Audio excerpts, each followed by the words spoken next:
এইবাৰ অসমৰ জনপ্ৰিয় অভিনেতা ৰবি শৰ্মাই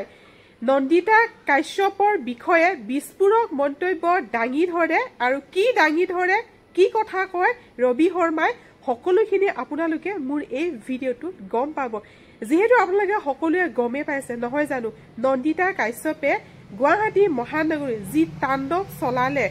যাৰ ফলত এজন শ্ৰমিকৰ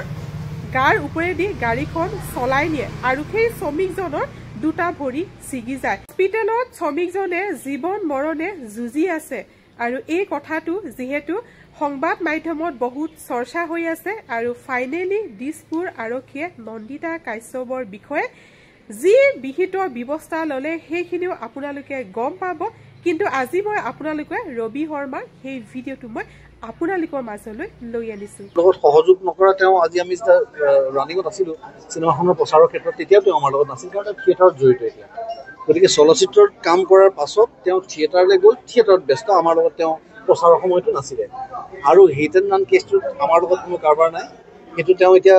বোধকৰো পলায়ন পলাতক অৱস্থাত আছে নে কি আছে মই নাজানো কিন্তু অন্ততঃ এইটো জানো যে ন্যায় আছে ন্যায় চবৰে কাৰণে সমান সেইটো অভিনেতা অভিনেত্ৰী হওক বা সৰ্বসাধাৰণ মানুহ হওক বা যিকোনো মানুহে নহওক পৃথিৱীত গতিকে ন্যায় নিজৰ দিশ ল'ব প্ৰশাসনে নিজৰ কাম কৰিব কিন্তু আমাৰ লগত উপস্থিত নথকা কাৰণটো এইটো আমি জানাত যে তেওঁ আচলতে থিয়েটাৰত আছে এবছৰ আজি তেওঁ ক'ৰবাত কিবা এটা হৈছে এইটো ছ'চিয়েল মিডিয়াত মই শুনিছোঁ এতিয়ালৈকে শুনিবলৈ পাইছোঁ গতিকে ঈশ্বৰে তেওঁক সুমতি দিয়ক কি ধৰণে তেওঁ আগবাঢ়িব লাগে আগবাঢ়ক আমাৰ তেওঁলৈ শুভেচ্ছা আছে আৰু আমাক এতিয়ালৈকে তেওঁ সহায়ৰ বাবে কোনো ধৰণৰ এপ্ৰ'চ কৰা নাই গতিকে আমি আমাৰ ভাগত আমি নিজৰ কাম কৰি আছোঁ তেখেতে তেওঁৰ কাম নাই আমাৰ যোগাযোগ হোৱা নাই তাৰ আগৰ পৰাও মন আছিলে কাৰণ আপোনালোকে যদি ভিডিঅ'বিলাক চাই আমি যেতিয়া প্ৰচাৰ কৰি ঘূৰি ফুৰিছোঁ প্ৰায় এমাহ 20 দিনমান সময় আমাৰ লগত তেওঁ নাছিলে তেওঁ তেতিয়া আখৰাত আছিলে লগত সহযোগ নকৰা তেওঁ আজি আমি যেতিয়া ৰানিঙত আছিলোঁ চিনেমাখনৰ প্ৰচাৰৰ ক্ষেত্ৰত তেতিয়াও তেওঁ আমাৰ লগত নাছিল কাৰণ থিয়েটাৰত জড়িত এতিয়া গতিকে চলচ্চিত্ৰত কাম কৰাৰ পাছত তেওঁ থিয়েটাৰলৈ গ'ল থিয়েটাৰত ব্যস্ত আমাৰ লগত তেওঁ প্ৰচাৰৰ সময়তো নাছিলে আৰু হিট এণ্ড ৰান কেছটোত আমাৰ লগত কোনো কাৰবাৰ নাই সেইটো তেওঁ এতিয়া বোধকৰো পলায়ন পলাতক অৱস্থাত আছে নে কি আছে মই নাজানো কিন্তু অন্ততঃ এইটো জানো যে ন্যায় আছে ন্যায় চবৰে কাৰণে সমান সেইটো অভিনেতা অভিনেত্ৰী হওক বা সৰ্বসাধাৰণ মানুহ হওক বা যিকোনো মানুহে নহওক পৃথিৱীত গতিকে ন্যায় নিজৰ দিশ ল'ব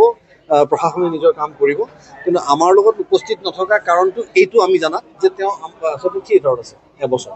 আজি তেওঁ ক'ৰবাত কিবা এটা হৈছে এইটো ছ'চিয়েল মিডিয়াত মই শুনিছোঁ এতিয়ালৈকে শুনিবলৈ পাইছোঁ গতিকে ঈশ্বৰে তেওঁক সুমতি দিয়ক কি ধৰণে তেওঁ আগবাঢ়িব লাগে আগবাঢ়ক আমাৰ তেওঁলৈ শুভেচ্ছা আছে আৰু আমাক এতিয়ালৈকে তেওঁ সহায়ৰ বাবে কোনো ধৰণৰ এপ্ৰ'চ কৰা নাই গতিকে আমি আমাৰ ভাগত আমি নিজৰ কাম কৰি আছোঁ তেখেতে তেওঁৰ কাম নাই আমাৰ যোগাযোগ হোৱা নাই তাৰ আগৰ পৰাও মন আছিলে কাৰণ আপোনালোকে যদি ভিডিঅ'বিলাক চাই আমি যেতিয়া প্ৰচাৰ কৰি ঘূৰি ফুৰিছোঁ প্ৰায় এমাহ 20 দিনমান সময় আমাৰ লগত তেওঁ নাছিলে তেওঁ তেতিয়া আখৰাত আছিলে লগত সহযোগ নকৰা তেওঁ আজি আমি যেতিয়া ৰানিঙত আছিলোঁ চিনেমাখনৰ প্ৰচাৰৰ ক্ষেত্ৰত তেতিয়াও তেওঁ আমাৰ লগত নাছিল কাৰণ থিয়েটাৰত জড়িত এতিয়া গতিকে চলচ্চিত্ৰত কাম কৰাৰ পাছত তেওঁ থিয়েটাৰলৈ গ'ল থিয়েটাৰত ব্যস্ত আমাৰ লগত তেওঁ প্ৰচাৰৰ সময়তো নাছিলে আৰু হিট এণ্ড ৰান কেছটোত আমাৰ লগত কোনো কাৰবাৰ নাই সেইটো তেওঁ এতিয়া বোধকৰো পলায়ন পলাতক অৱস্থাত আছে নে কি আছে মই নাজানো কিন্তু অন্ততঃ এইটো জানো যে ন্যায় আছে ন্যায় চবৰে কাৰণে সমান সেইটো অভিনেতা অভিনেত্ৰী হওক বা সৰ্বসাধাৰণ মানুহ হওক বা যিকোনো মানুহে নহওক পৃথিৱীত গতিকে নিজৰ দিশ ল'ব প্ৰশাসনে নিজৰ কাম কৰিব কিন্তু আমাৰ লগত উপস্থিত নথকা কাৰণটো এইটো আমি জানাত যে তেওঁ আচলতে থিয়েটাৰত আছে এবছৰ আজি তেওঁ ক'ৰবাত কিবা এটা হৈছে এইটো ছ'চিয়েল মিডিয়াত মই শুনিছোঁ এতিয়ালৈকে শুনিবলৈ পাইছোঁ গতিকে ঈশ্বৰে তেওঁক সুমতি দিয়ক কি ধৰণে তেওঁ আগবাঢ়িব লাগে আগবাঢ়ক আমাৰ তেওঁলৈ শুভেচ্ছা আছে আৰু আমাক এতিয়ালৈকে তেওঁ সহায়ৰ বাবে কোনো ধৰণৰ এপ্ৰ'চ কৰা নাই গতিকে আমি আমাৰ ভাগত আমি নিজৰ কাম কৰি আছোঁ তেখেতে তেওঁৰ কাম নাই আমাৰ যোগাযোগ হোৱা নাই তাৰ আগৰ পৰাও মন আছিলে কাৰণ আপোনালোকে যদি ভিডিঅ'বিলাক চাই আমি যেতিয়া প্ৰচাৰ কৰি ঘূৰি ফুৰিছোঁ প্ৰায় এমাহ 20 দিনমান সময় আমাৰ লগত তেওঁ নাছিলে তেওঁ তেতিয়া আখৰাত আছিলে ভিডিঅ'টো এইখিনিয়ে আছিল এইখিনিকে মই আপোনালোকৰ মাজলৈ আগবঢ়ালোঁ ভিডিঅ'টো চাই যদি ভাল লাগিলে চেনেলটো ছাবস্ক্ৰাইব কৰি ৰাখিব আজি ভিডিঅ'টো এটা সামৰণি মাৰিছোঁ আজিলৈ বাই বাই